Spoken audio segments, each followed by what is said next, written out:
قبلہ کی طرف پاؤں کر کے سونا۔ سوال: کسی بھی مسجد میں یا کسی بھی جگہ پر قبلے کی طرف پاؤں کر کے سونا کیسا ہے؟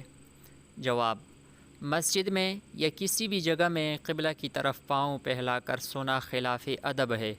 اگر بلا عذر قصداً جان بوجھ کر ایسا کیا جائے تو مکروہ تحریمی ہے، یعنی حرام کے قریب ہے، اور مکروہ تحریمی کا ارتکاب گناہ ہے، اس پر پکڑ ہوتی ہے، یہاں تک کہ قصداً کعبۃ اللہ کی طرف پاؤں پھیلانے والی کی گواہی بھی مردود ہے، یعنی قبول نہیں کی جائے گی، جبکہ گواہی صرف اسی عمل کے ارتکاب سے مردود ہوتی ہے جو عمل فسق کے دائرے میں داخل ہوتا ہو۔